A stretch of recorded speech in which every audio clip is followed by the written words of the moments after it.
Party proposes. I believe we owe it to the American people to reform the Senate so it functions in a way that best represents their interest. Mr. President, I yield the floor. Mr. President. Senator from Rhode Island. Mr. President, first let me thank the Senator from New York for his very distinguished leadership of the Rules Committee and for the very open and thorough way in which he engaged that committee in these issues of addressing the filibuster and the problems that have been caused by its current abuse on the Senate floor. And let me also thank Senators Udall and Merkley, who've worked so hard to organize this and who have put together what I think is a very good proposal. And I'd like to, at the outset of my remarks, ask unanimous consent that I be added as a co-sponsor to the rules resolution that is here at this point. Without objection. Thank you. The distinguished senator from Oregon, Senator Merkley, showed a photograph a little while ago of Jimmy Stewart in Mr. Smith Goes to Washington, and that has become the sort of emblematic signature demonstration of the American Senate filibuster. And there's a scene in that movie that I'm sure the senator is familiar with where a reporter is up in the galleries and is describing the action down here on the Senate floor, is describing Jimmy Stewart, the senator that he represents, engaging in the filibuster. And the reporter describes the filibuster as democracy's finest show, the right to talk your head off, the American privilege of free speech in its most dramatic form. One lone and single American holding the greatest floor in the land, bleary-eyed, voice gone. That is what we think of when we think of the traditional Senate filibuster. In those days, you stood up and you filibustered against a bill because you were opposed to it, because you hated it, because on principle you wanted to stand and fight against it. That was the old filibuster. Now, when this chamber is engaged in a filibuster, how does the American public know? When they're watching this floor on C-SPAN and they're looking for a filibuster, they don't see democracy's finest show. They don't see anybody talking their head off. They don't see the American privilege of free speech in its most dramatic form. What they see is a droning, tedious quorum call as the parliamentary staff read off one by one the names of senators who are not present, and this chamber stands useless during that period. Now, why is that? Well, partly it's because when Jimmy Stewart was undertaking his filibuster, he was exercising the right of an individual senator to take this floor and to hold it and to speak. What's different is that when it's filibuster by party, rather than filibuster by one individual senator, then there are a whole array of procedural mechanisms that the minority party has to provoke the majority leader to file for cloture. Cloture is the filing that allows the majority leader to bring debate to a conclusion and to limit amendments. And when cloture is filed, then there is 30 hours mandatory for debate. And what has happened here is that the 30 hours mandatory for debate has become the prize, has become the goal of the modern filibuster. And that explains why we are no longer filibustering bills that we're opposed to when we're in the minority. The minority actually filibusters bills that their members support. They filibuster nominees who get voted through unanimously when the vote's finally held. What is the filibuster about? It's about forcing cloture and forcing those 30-hour increments of time to be burned up. And if you're filibustering the bill itself and you're filibustering the motion to proceed, so you have a dual filibuster, and if you're filibustering amendments, you can load on an awful lot of 30-hour periods on the Senate floor. And you can prevent anything from being done in those 30-hour periods just by sitting back and doing nothing and objecting when the majority party tries to move to the vote. All it takes is one person waiting in the cloakroom for the minority to force that 30-hour period to run. And if you stack up dozens and dozens and dozens of 30-hour periods, what do? Is you take up the entire time available to the Senate and you impede this institution in its ability to get its work done. And that is what we're doing right now. And that is why I think it is so important that the changes that we've made restore, or that we're recommending, restore the Senate to the traditional filibuster. And we do it in two ways. First of all, you won't, if these rules changes pass, you won't get to filibuster the motion to proceed to the bill and then get to filibuster all over again on the bill and do double filibuster. If you really care about the bill, if you're really opposed to the bill, if you really hate the bill, you can come, talk your head off, but you don't get to do it twice, once on a pure parliamentary measure. That will cut down some of the wasted time, some of these droning hours that you watch on C-SPAN with nothing happening in the Senate and the time being wasted locked into the filibuster. The other rules change that I think is important is that when this is the 30-hour period is called a period for debate. And what this rules change would do is when the debate stops, the 30-hour period stops. And whoever is presiding would simply note that there is no longer debate and would call the vote. So you can still debate the whole 30 hours if you want to come here and debate, but when the talking stops, you vote. And you're not in a position where you can commandeer 30 hours of Senate time, force the Senate into quorum calls, and defend against going to the vote with one lone senator back in the cloakroom, able to come out and object whenever the majority tries to move the Senate to the vote and get the Senate back in its business again. These are two simple repairs to the cloture rule that will make it less of a prize for the minority, that will prevent us from spending all these 30-hour increments droning away in tedious filibuster quorum calls, and put the Senate back to where it should be, the great chamber of debate, where people actually have to come to the floor, say their piece, and when they're done, we go on to the next piece of work. So I commend everybody who has worked on this, and I think it's a very valuable step that we're taking.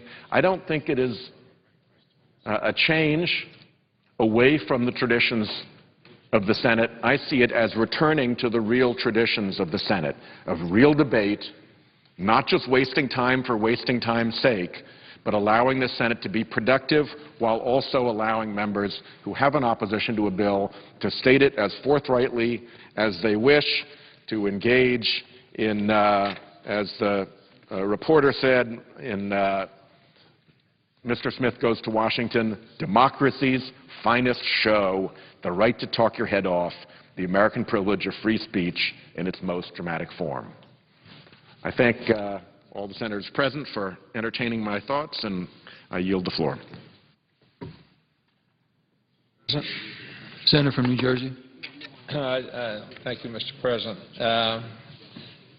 First, I want to say that I'm so pleased to be with colleagues here who are standing up for activity on behalf of the citizens, the constituents that we represent, to get things done. Now, I doubt, Mr. President, that many of us here would be happy with the report cards that we got in either high school or college or whatever education we got beyond that. I doubt that we would be proud of any report card that resembles that which we have obtained in this facility, in this great house of debate, in this distinguished body of legislators, one of the most prominent, let me qualify that, of legislative bodies across the world, and the envy of so many who think that the United States is still one great country and we want to do the right thing. But here what's happened, we find ourselves in a morass of dilatory activities, things that do nothing but stop progress. And that's the mission that we see. And I congratulate my colleagues who have taken hold here to make sure that we do whatever we can to change the facility. Now, I have here my picture of Jimmy Stewart and Mr. Smith, and while I'm not anxious to admit it, I do. I remember seeing the picture.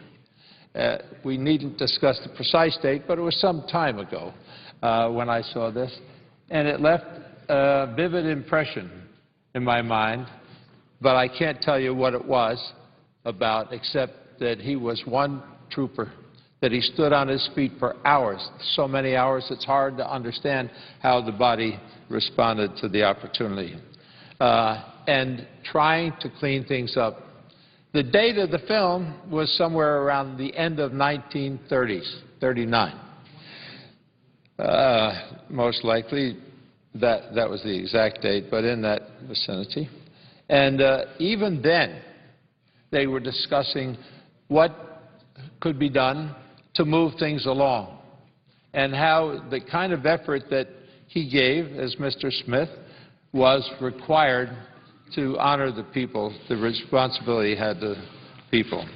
And so we know what kind of report cards the legislators here in the House have gotten from the American people, because they're sick and tired of seeing all of this empty space, listening to words that I could describe more in the vernacular as gobbledygook, not understanding what's going on, but knowing very well that nothing is happening that's benefiting them. And so when we see this low public opinion from all Americans across the country, it's because they don't believe that we're getting things done that they sent us here for. And each one of us who have been elected, I don't care how popular or how remote, the fact is that you had to work hard to get elected, and so proud. And I look today as I saw person after person hold their hand up to take the oath. I've done it 5 times here, and each time was a thrill. And even as I watched colleagues walk up there and hear their names called and see them raise their hand and to feel the pride that they felt, I don't care Republican or Democrat, pride that they felt to be able to take this job on their hands, to get the support of the public in their states enough to win an election. And when we then show the public a lack of activity here, we've been through discussions, speeches made earlier, good ones, describing the number of times the filibuster has been used. Far more. I think it's a record year, if I might ask the Majority Whip here. Is it a record number of filibusters ever in the history of the Senate? Senator from Illinois confirms that. And here we are. And the need has never been greater to get something done, to let the American people know that their government is there to help them through a crisis, to help them regain their jobs and regain their pride in themselves. No mistake about it. The absence of progress in the Senate promotes bitterness and anger among the American people. Make no mistake, an empty Senate chamber is no way to respond to the public's needs. And all too often, this is what happened because the minority now has simply been abusing Senate rules. They can do it, but it's an abuse of the process. Last year, we were locked in a constant struggle to help jobless Americans. Several times, we attempted to bring legislation to the fore to extend unemployment benefits for millions of people who had no other source of income, who were in jeopardy of losing their homes, losing their opportunity to care for their families, and being personally humiliated and disgraced about that. And we couldn't get an agreement here to pass an unemployment benefits bill until it was included with other things that had to pass. Back in June, 59 senators wanted to restore aid for these workers, gone without income for weeks. Our colleagues on the other side of the aisle objected and delayed the vote, then left town for a week-long break. And by the way, I keep on reminding those who are hearing me that this is under the disguise of a filibuster, a legal process that is permitted by the Senate rules to be engaged in when there is a disagreement about a piece of legislation or a process that has to take place. We left more than 1 million Americans in limbo for several agonizing weeks. Our opponents said they were simply filibustering the bill. In other words, they wanted to talk more about the subjects, but they didn't want to talk about the subjects. They didn't want the public to hear the truth about their views. But they didn't even want to talk on the floor. They just left the Senate empty and silent. And that's why I reintroduced my Mr. Smith bill. I brought this up initially last March. It's almost a year now since I brought Mr. Smith back to this chamber. And as we know, legislation named for Jimmy Stewart's character in the classic movie, Mr. Smith Goes to Washington. And now, frankly, the names are different. The mission is the same. There are those who want to make progress and those who want to do nothing more than delay progress. As I said earlier, Mr. Smith wanted to make a point, spoke for 23 hours. And these days, senators simply object to the proceeding, walk away, and leave an empty chamber behind. Now, how are we supposed to create jobs in an empty chamber? How are we supposed to increase educational opportunities in an empty chamber? How are we supposed to help keep people in their homes in an empty chamber?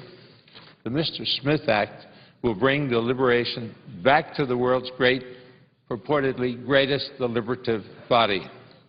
It will make lawmaking more transparent and senators more accountable. Members of this body will no longer be able, if we pass this legislation, or this rule change, to be able to launch a filibuster and then skip town, leaving the Senate in a stalemate. And I ask if you've got the courage to stand up and explain to the American people why you're objecting to things that can help the average family. This is still a recession. Yes, there are a lot of people at the top making lots and lots of money. We've seen it in the newspapers. We've seen a list of billionaires who make that much money in a single year. But we don't see the same pictures of people who are forlorn because they can't help themselves. And they look to the government to be there with them. I know from personal experience that my life changed radically when I got out of the Army and was afforded the GI Bill. My father died after I enlisted. My mother was a 37-year-old widow. My father was sick for 13 months with cancer. And at the time, there weren't the products that make pain less acute or that provide more help for recovery. It wasn't there. So we had not only the loss of a father. I had joined the Army.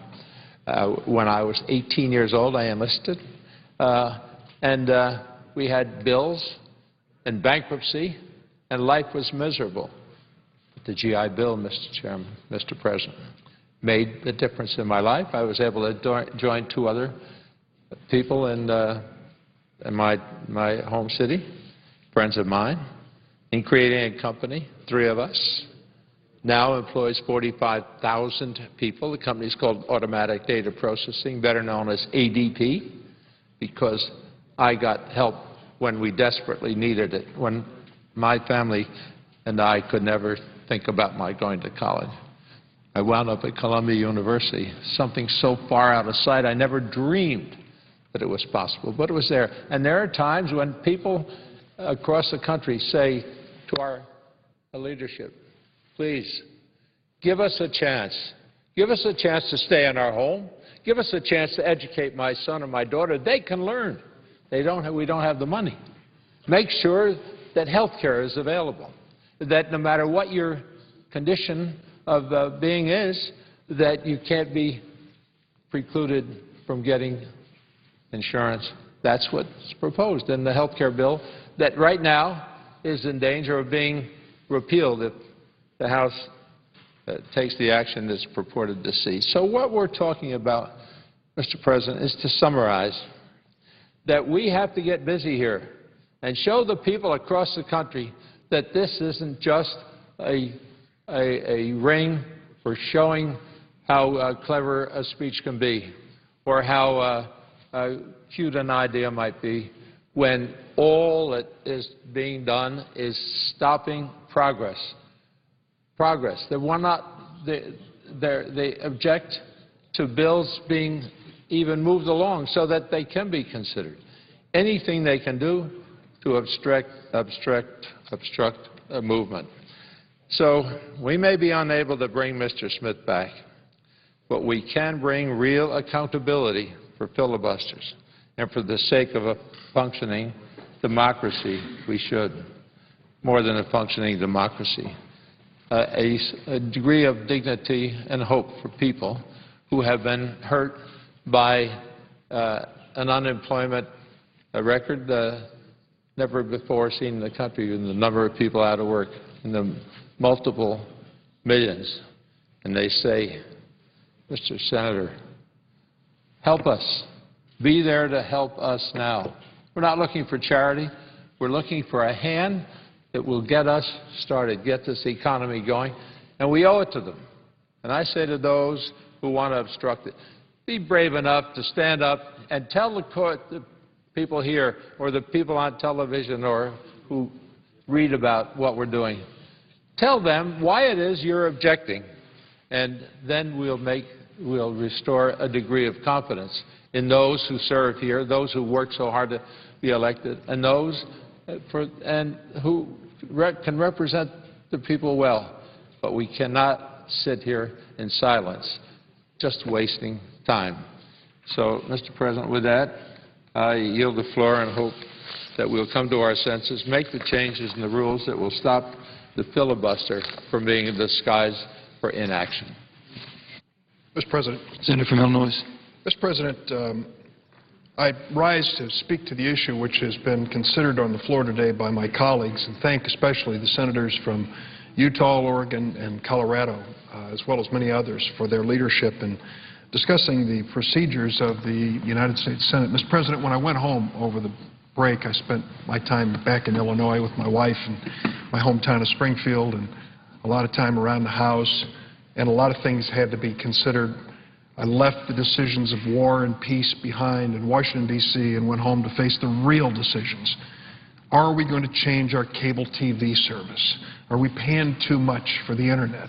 Things that my wife finally put in front of me and said, we need some decisions here. And as I considered those weighty decisions, particularly when it came to cable television and what we would receive in Springfield, I couldn't help but reflect on the fact that, like many Americans, we like to have C-SPAN, so that we can follow the House and Senate. You may know in West Virginia, as I know in Illinois, that there are people who are obviously suffering from insomnia who watch C-SPAN all the time and find it very restful and sleep-inducing. If they watch the Senate, it's something else. It is not only sleep-inducing because of so little activity on the floor of the United States Senate, it is in fact an unfair economic situation that someone is paying a cable TV bill for C-SPAN covering the Senate when we do.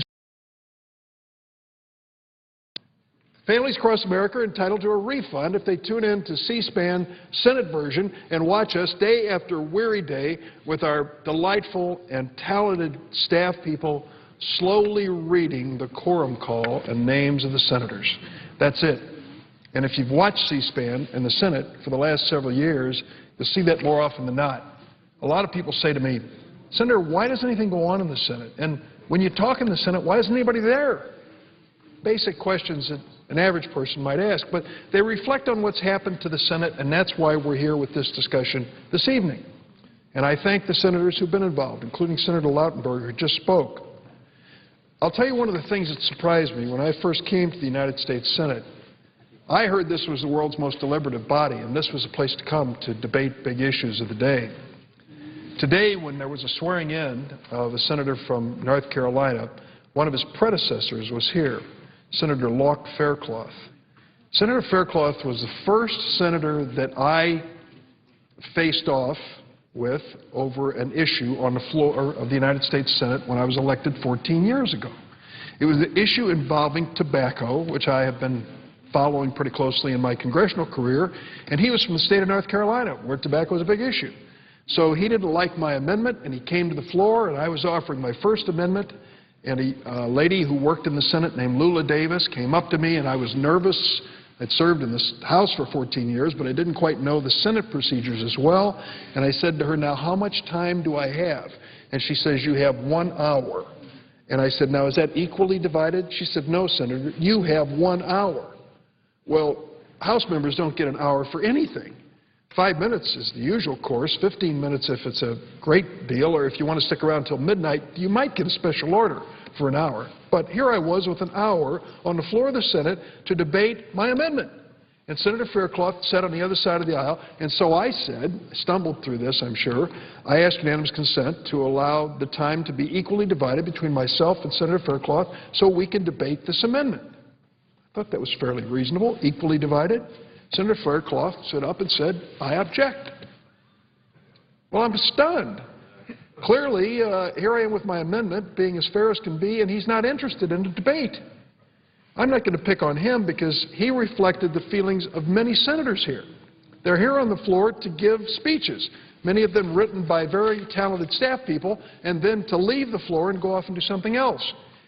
And so there's very little debate on the floor of the Senate, real debate. I can count on one hand the times that I think I have really, in 14 years, engaged another colleague in an actual debate that went back and forth over the merits of the issue. Now, one of the things we're discussing tonight is what to do with the rules of the United States Senate so that we engage more debate. We need it. So that we have less time that is being wasted in the Senate, fewer hours that are being ticked off a clock to reach 30 hours or whatever it happens to be in a cloture motion, and more actual debate, so that senators with differing points of view can come to the floor and state their points of view and debate them back and forth. And other senators can then listen. Certainly the public can listen, those in the gallery, decide who has the merits of the debate. So debate isn't something we should shy away from. I think, in fact, it's an important part of the Senate that we should value and that we should honor to make sure that the rules create that opportunity. The presiding officer now from the state of Oregon has suggested, along with others, that we have more debate and more votes, and I think we should. For a time there was this feeling that we had to protect members of the Senate from controversial votes. And that, I think, is behind a lot of the decision-making that's taken place and brought us to this moment in the history of the Senate. Now, perhaps I have a different view of it, but having been on Capitol Hill for a long time in the House and the Senate, I've stacked up more controversial votes, tens of thousands of them, that it will be fair game for any political opponent ever running against me in the future. There's plenty to work with. I don't need to give them something new to beat me over the head with. I've got plenty of votes in my past. I think I can explain and defend them, for the most part, and I'm prepared to do so. So I'm not afraid of tomorrow's controversial vote. In fact, I think it's part of why we're here. I say to the senator from Oregon who's presiding over the Senate that there was a man who served here many years ago from Oklahoma in the House named Mike Sinar. And Mike Sinar of Muskogee, Oklahoma, was one of my closest friends. Sinar was just an unusual character in the House of Representatives. He was one who, faced with a choice between taking an easy, non-controversial way out or a controversial, confrontational approach, would always choose the confrontational approach. He would walk right into the wall of fire and welcome it because he thought it was part of what he was elected to the House to do. He used to stand up in the caucuses of the House Democrats in the House of Representatives when they would be whining and crying over the thought of facing a controversial vote and say to them, what's wrong with you people? If you don't want to fight fires, don't become a firefighter. If you don't want to cast controversial votes, don't run for the House of Representatives, or I might add the Senate. And I think the same is true today. Although some of my colleagues face tough election campaigns in tougher states than my home state of Illinois, the fact is coming here and casting tough and even controversial votes are part of why we were elected and why the people expect us to come and face the music on some difficult issues. So bringing debate to the floor, back to the floor, bringing more votes to the floor are certainly moves in the right direction.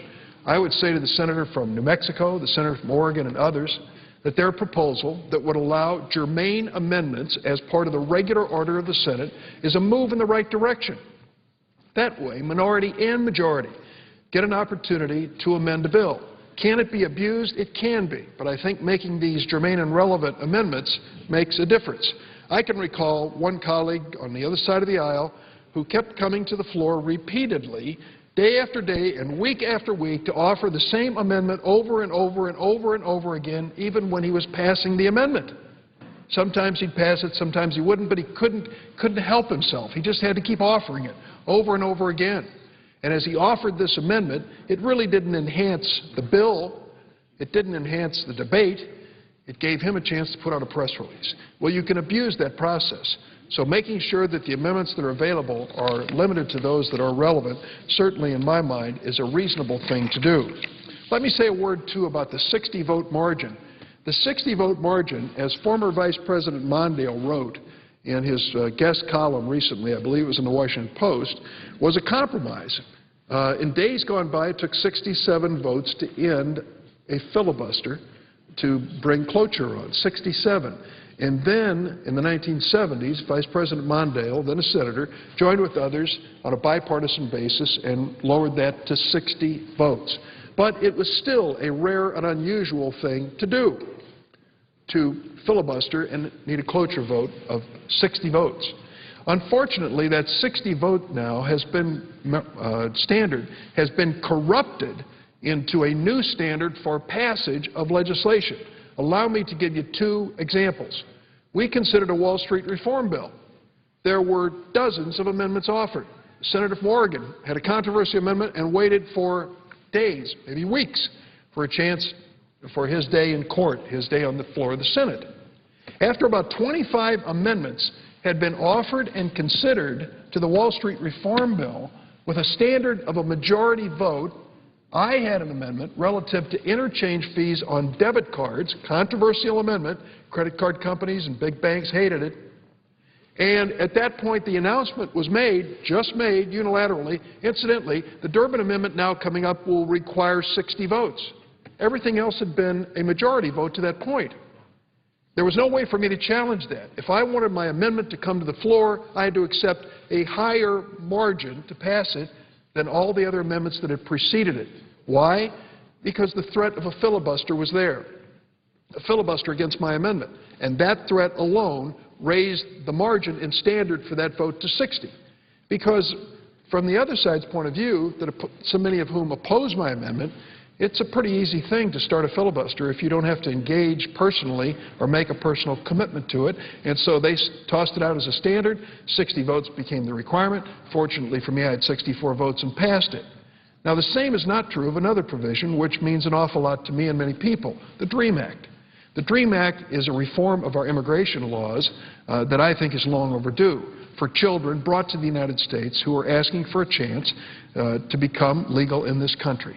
They can do it through military service under the DREAM Act or by education, achieving at least 2 years of college. I have tried for 10 years to pass this measure and repeatedly have had a majority support on the floor of the United States Senate, and it's been ruled not enough. You need 60, Durbin, if you're going to pass the DREAM Act. Just recently, just in the last 2 weeks, 3 weeks, we had this considered again. And it failed by not reaching 60 votes, but had 55 votes. So the fact is, establishing this new 60-vote margin has become too commonplace for anything that anyone wants to brand as controversial that might require a filibuster. That's got to change. 60-vote requirements should be rare in this body. They should be used sparingly, and they shouldn't be applied on a daily basis to any amendment or bill that I or any other senator at any given moment objects to. Let me also say that when it came to unemployment insurance, I had a little conversation, debate, with a former senator from Kentucky, now retired, Jim Bunning, and insisted that he stay on the floor. As I repeatedly asked for unanimous consent to extend unemployment benefits. That was considered by some, in fact, some Republicans came to the floor and complained that that was totally unfair, to ask the senator from Kentucky to stay on the floor so that he could object to my unanimous consent request. I'm sorry. There were millions of Americans who were not receiving unemployment benefits, and I think it's not unfair to say to the senator who's objecting to those benefits, stick around. Miss that basketball game that you wanted to see that night, which he announced on the floor he was missing. Stick around and suffer a little bit because you happen to believe that's the right thing to do. Well, eventually, after a matter of days, unemployment benefits were extended. But the point I'm getting to is that we have reached a point here that is way beyond the protection of minority. It is the protection of what I consider to be an indolent approach to the Senate, where we want the easiest way around things. We don't want to debate them. We don't want to vote on them. We don't want to face a majority vote that we might lose. And so we have contrived a new set of standards, procedures, and rules that we are addressing today as part of this reform conversation. Let me also say that many of the times that senators file a cloture motion or an objection that is noted by their side of the aisle, and then the clock starts to run the 30 hours before there's a vote, many times those senators leave. Before the senator from Oregon arrived in this body, there was one senator who objected to our moving to a measure forcing the Senate to stay in session until Saturday, when in the afternoon the time expired and a vote was called, and the senator who objected didn't show up. He wasn't there. We asked where he was. Well, we had to go to a wedding. Really? And the rest of us stayed here and waited for the vote that he demanded while he went off to a family social obligation? That's not right. The good part of the rules changes that are being discussed now would require senators like that senator, if they believe the business of the Senate should stop or be delayed, to invest themselves personally in the conversation, to be here. Is that too much to ask? As the senator from Pennsylvania once said, you know, earn it and own it. If you believe that the business of the Senate of the United States of America should come to a halt for 30 hours, then for goodness sakes, have at least the decency and the personal commitment to park yourself at your desk and argue your point of view. And if you're too tired to do it, or too distracted, or can think of something better to do with your time, be my guest and walk through the doors and let the Senate proceed with its business. But if it's important enough for you to stop the business of the Senate, I happen to agree with those who are calling for rules reforms, we should have that change. We should make those who are invested in it stay and invest their time, their personal commitment to that undertaking.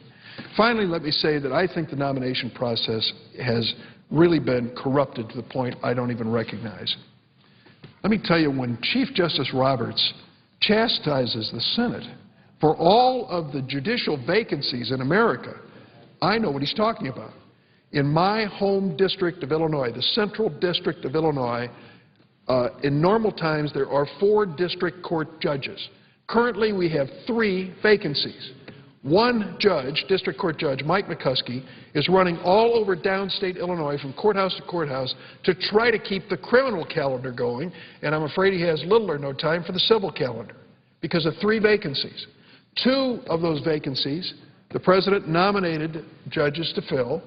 The judges were considered by the Senate Judiciary Committee, reported unanimously by the Senate Judiciary Committee to the executive calendar, and I literally begged the Republican side of the aisle and leadership to allow these 2 to come up for a voice vote, since there was no controversy attached with them and a judicial emergency existed in that central Illinois district. They refused. They refused, despite repeated efforts. I then went to the other side and said, all right, you must have Republican senators facing the same thing in their state. I found Senator Cornyn of Texas, exactly the same circumstance. I said, John, you have a non-controversial nominee. Let's team up together, make it bipartisan. So there's no question that we're trying to do anything for a partisan advantage. He said, I'm with you. Wasn't enough. The Republican leadership still objected to filling these vacancies when a judicial emergency existed, though I asked for it repeatedly. That, to me, is an abuse of the process. If either of those nominees had been controversial, if this was a situation where it was a new extra judge, some question whether it was needed, another story completely. But we need to have a nomination process where those that are not controversial, that are brought up, are considered in a timely fashion. I want to commend my colleagues because I think each and every one of them has added to this conversation. Senators Wyden, Grassley, and McCaskill on a bipartisan basis to do away with Senate holds. Senator Udall of New Mexico, Senator Harkin of Iowa, and Senator Merkley of Oregon, who's now presiding, I think have had an excellent proposal here of 5 different changes that would make this a more effective Senate. Senator Lautenberg, who spoke just moments ago, had his own proposal. Senator Udall of Colorado and Senator Harkin each have a proposal. It is time for us to sit down on a bipartisan basis to protect the rights of the minorities, but to bring, within the Senate, but to bring the Senate procedure into a more efficient and more effective way, not just so that C-SPAN viewers are not shortchanged when they sign up for C-SPAN Senate and all they get is an occasional akaka or some other name being listed in the quorum call, but actually hear the Senate working for its money. We can do better. I know what's going to happen now. We are likely to recess for some period of time, and an opportunity presents itself for the leaders on both sides to come together. There's room for us to reach agreement. We can say to the minority, you're going to get your chance for amendments. You always want that, you're going to get it. And we can say to our side, you're going to face some votes on amendment, like it or not. That's part of why we're here. We can have some real debate. We can have an investment in the cloture process that means that it's real and personal and that those that believe in it are taking the time to make sure that the Senate continues to function as a responsible part of our government. Mr. President, at this point, I would yield the floor. Mr. President. Senator from New Mexico. Mr. President, let me first say to our Majority Whip, Mr. Durbin of Illinois, that I very much appreciate his long-term effort at looking at rules. I know you've signed on to several proposals today. I know you're on the one that Senator Merkley and I are on, and you're also on the Harkin proposal. And you were here back in those days, and you saw how much the Senate had changed. And so we really appreciate your contribution to this effort and the remarkable job you have done trying to lead us in these difficult times we're in. I mean, it must be tough for somebody like you who came to a Senate and saw it change over time and change in the wrong way and get hyper-partisan. So I want to say that to you. And I also just, Mr. President, want to say several of our speakers mentioned things that I think it's very appropriate to put them in the record because I think when people read the congressional record and things are mentioned, it's important that they be able to find them quickly. And so the first one is George Packer, who's a writer with the New Yorker magazine, wrote a piece called The Empty Chamber, August 9th, 2010. And I would ask unanimous consent to put that article in the record. It was mentioned in the course of the debate, and it's an excellent article, and he's a very, very good writer. Without objection. And secondly, one of the big scholars on Congress, you know, there are a couple of people out there that study Congress over and over again and write books and articles and monitor what we're doing. And one of them is a gentleman by the name of Norm Ornstein. And Norm wrote this was also mentioned in the course of the debate by one of the senators here, and Norm wrote a piece in the New York Times called A Filibuster Fix.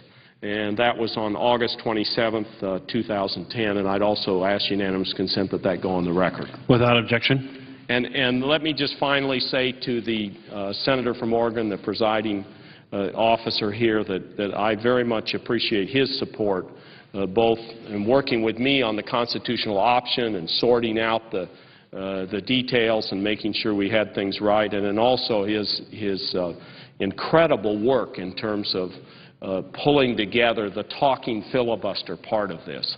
I was here today when he showed his charts, and he took our 5 ideas and in the most simple form, so the American people could understand it, capsulize those in those 5 charts. And I've been telling my staff, and you need to do this by the end of the debate, we need to find a way to shrink those and put them in the record also, because here we are sitting on the floor and we have these charts and we need to somehow have those be a representation also. So with that, I yield the floor.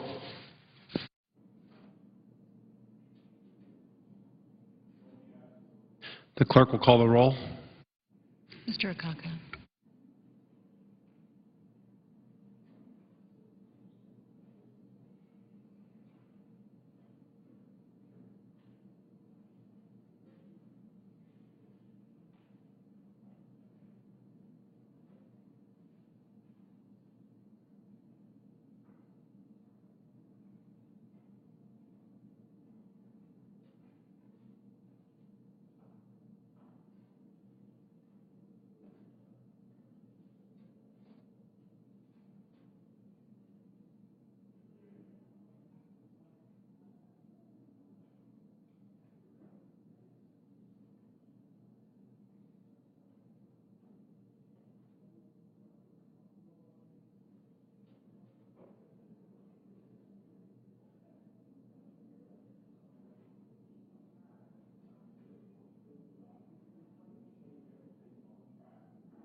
The Senate is now in a quorum call.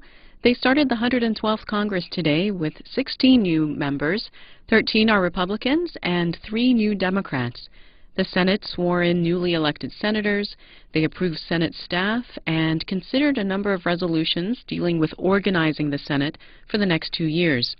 Some Democrats proposed changes to the Senate filibuster rules. You heard them debating that a few moments ago. The Senate last revised the rule in 1975 when they voted to reduce the number of votes needed to shut off debate to the current 60. The majority party, the Democrats, are now 7 votes short of that 60-vote threshold. Senators also proposed to change what's called secret holds. It lets one senator secretly block debate on any bill or resolution.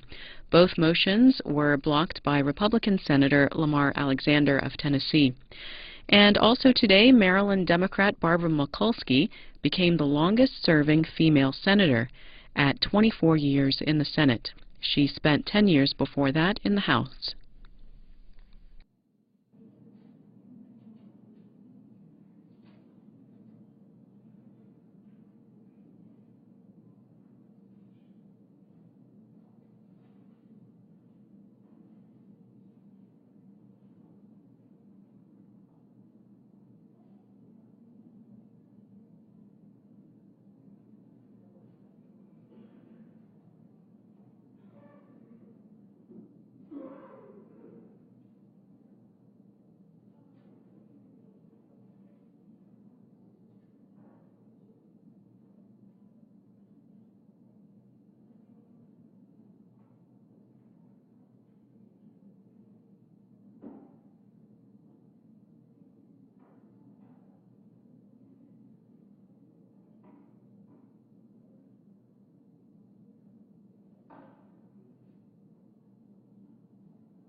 Mr. President.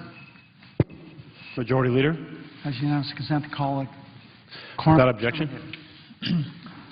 Mr. President, I ask unanimous consent that the Senate proceed to the consideration of S. Conres 2. The clerk will report. S. Conres 2, authorizing the use of the rotunda of the Capitol for an event marking the 50th anniversary of the inaugural address of President John F. Kennedy. Without objection, the Senate will proceed to the measure. Mr. President, we run through these things, something like this, and really sometimes don't understand the importance of things that we do to individuals. I just read about a half hour ago one of the nicest letters I've ever received from Caroline Kennedy regarding this. I mean, it really, when I think of Ted Kennedy, who, when I came to the Senate, was just somebody that I could never believe I'd be working with, Ted Kennedy. And then I invite the presiding officer sometime, maybe you've seen it coming to my office, but as you come in my Capitol office, as you walk in the door, I have a letter that was sent to me by President Kennedy between the time he was elected and before he was inaugurated. And Ted used to come into my office, and many, many times he would look at that letter from his brother, and he said, and that's his real signature. It was a letter to me congratulating me on establishing the first Young Democrat Club at Utah State University. And then to have this wonderful letter from Caroline. These things we do affect people And there's no better example than that nice letter I got from Caroline today regarding her father. Reading that, thanks for doing this for my father. So, Ms. President, I further ask that the concurrent resolution be agreed to, the preamble be agreed to, the motion reconsider be laid on the table, there be no intervening action or debate, and any statements relating to this measure be printed in the record at the appropriate place. Without objection. I ask unanimous consent that the appointment at the desk be, that it appears separately in the record as if made by the chair. Without objection. Mr. President, this has been an exciting day, the beginning of the 112th Congress. It's been, I think, a historic day. The debate has been very, very good. The exchange between the Republican leader and me, I think, kind of set the stage. I hope, at least that's what I believe, for the conversation that came later from Democrats and Republicans about how this place is going to run. And I think that's been very constructive for the Senate and the country. Mr. President, I ask unanimous consent that when the Senate completes business today, it recesses under the provisions of the S. Conres No. 1 until 10 a.m. on Tuesday, January 25th. Following the prayer and pledge, journal proceedings be approved today. Time for the two leaders be reserved for their use later in the day. Following any leader remarks, the Senate proceed to a period of morning business with senators permitted to speak for up to 10 minutes each. I finally ask that the Senate recess from 12:30 until 2:15 p.m. to allow for weekly caucus meetings on that day. Without objection. Mr. President, roll call votes are possible on Tuesday, January 25th. Senators will be notified when votes are scheduled. If there's no further business to come before the Senate, I ask a recess under the previous order. Without objection, the Senate stands in recess until 10 a.m. on Tuesday, January 25th, under the provisions of Senate Concurrent Resolution Number 1. The Senate began the 112th Congress with newly elected and re-elected members taking the oath of office.